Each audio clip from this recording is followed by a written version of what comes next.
भारतीय धर्म ग्रंथों में 3 वृक्ष, 3 पक्षी, 3 पशु और 3 जलचर जंतुओं को पितरों के समान माना गया है। आज हम इसी विषय पर बात करेंगे और जानेंगे कि ये सारे पशु कौन कौन से हैं।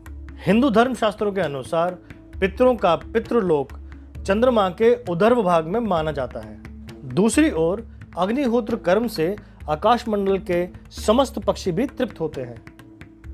पक्षियों के लोक को भी पितृलोक कहा जाता है। तीसरी ओर कुछ पितृ हमारे वरुण देवता का आश्रय लेते हैं और वरुण देवता जल के देवता हैं। अतः पितरों की स्थिति जल में भी बताई गई है। तीनों वृक्ष में पहला वृक्ष पीपल का माना जाता है। पीपल का वृक्ष बहुत पवित्र होता है। एक और जहां इसमें भगवान विष्णु का निवास होता है, वहीं यह वृक्ष रूप में पितृ देवता है। पितृपक्ष में इसकी उपासना करना या इसे लगाना विशेष रूप से शुभ माना जाता है। दूसरा वृक्ष बरगद का माना जाता है। बरगद के वृक्ष में साक्षात भगवान शिव निवास करते हैं। अगर ऐसा लगता है कि पितरों की मुक्ति नहीं हुई है तो बरगद के पेड़ के नीचे बैठकर भगवान शिव की आराधना करनी चाहिए। इससे पितरों की मुक्ति हो जाती है। तीसरा वृक्ष बेल का वृक्ष माना जाता है। यदि पितृपक्ष में शिव जी को अत्यंत प्रिय बेल का वृक्ष लगाया जाए तो अतृप्त आत्मा को शांति मिलती है। अमावस्या के दिन शिव जी को बेलपत्र और गंगाजल अर्पित करने से पितरों को शांति और मुक्ति मिलती है। इसके अलावा अशोक, तुलसी, शमी और केल के वृक्ष की भी पूजा करनी चाहिए। अब बात करते हैं 3 पक्षियों की। तो पहला पक्षी है कौवा। कौवे को अतिथि आगमन का सूचक माना जाता है और पितरों का आश्रय स्थल भी माना गया है। श्राद्ध पक्ष में कौवे का बहुत ही महत्व माना गया है।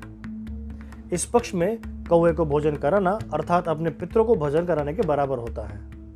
शास्त्रों के अनुसार कोई भी क्षमतावान आत्मा कौवे के शरीर में स्थित होकर विचरण कर सकती है। दूसरा पक्षी है हंस। हंस पक्षियों में एक ऐसा प्राणी है जहां देव आत्माएं आश्रय लेती हैं। यह उन आत्माओं का ठिकाना होता है जिन्होंने अपने जीवन में पुण्य कर्म किए होते हैं और उन्होंने यम नियम का भी पालन किया होता है। कुछ काल तक हंस योनि में रहकर आत्मा अच्छे समय का इंतजार करती है और पुनः मनुष्य योनि को लौट जाती है, या फिर वह आत्मा देवलोक में चली जाती है। हो सकता है कि आपके पितरों ने भी पुण्य कर्म किए हों। तीसरा पक्षी है गरुण। भगवान गरुण भगवान विष्णु के वाहन हैं। भगवान गरुण के नाम पर ही गरुण पुराण का नाम रखा गया है। इसमें श्राद्ध कर्म, स्वर्ग, नरक, पितृलोक आदि का उल्लेख मिलता है। पक्षियों में गरुण को बहुत ही पवित्र माना गया है। भगवान राम को मेघनाथ के नागपाश से मुक्ति दिलाने वाले गरुण का आश्रय लेते हैं पितृ।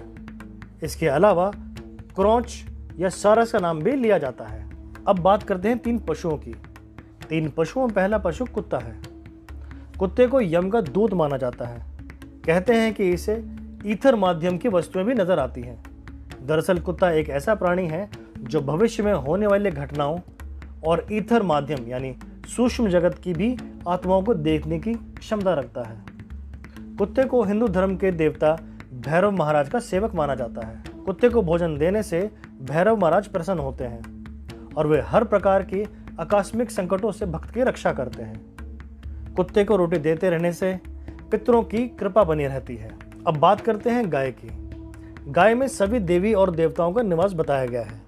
दरअसल मान्यता के अनुसार 84 लाख योनियों का सफर करके आत्मा अंतिम योनि के रूप में गाय बनती है। गाय लाखों योनियों का एक पड़ाव है जहां आत्मा विश्राम करके आगे की यात्रा शुरू करती है। तीसरा पशु है हाथी।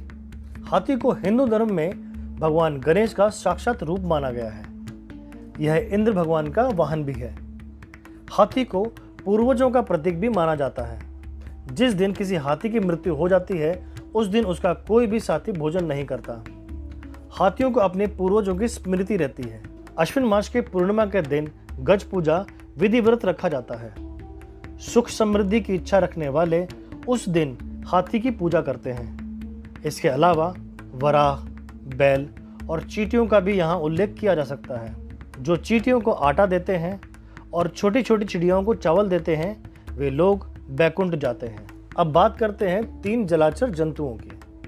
पहला है मछली। भगवान विष्णु ने एक बार मत्स्य का अवतार लेकर मानव जाति के अस्तित्व को जल प्रलय से बचाया था। जब श्राद्ध पक्ष में चावल के लड्डू बनाए जाते हैं तो उन्हें जल में प्रभावित किया जाता है। दूसरा जलचर जंतु है कछुआ। भगवान विष्णु ने कछुए का अवतार लेकर ही देव और असुरों के लिए मंदराचल पर्वत को अपनी पीठ पर स्थापित किया था। हिंदू धर्म में कछुए को बहुत ही पवित्र उभयचर जंतु माना जाता है, जो जल की सभी गतिविधियों को जानता है। अब बात करते हैं नाग की। भारतीय संस्कृति में नाग की पूजा इसलिए की जाती है क्योंकि यह एक बहुत ही रहस्यमय जंतु है। यह भी पितरों का प्रतीक माना जाता है। इसके अलावा मगरमच्छ को भी पितरों का प्रतीक माना जाता है।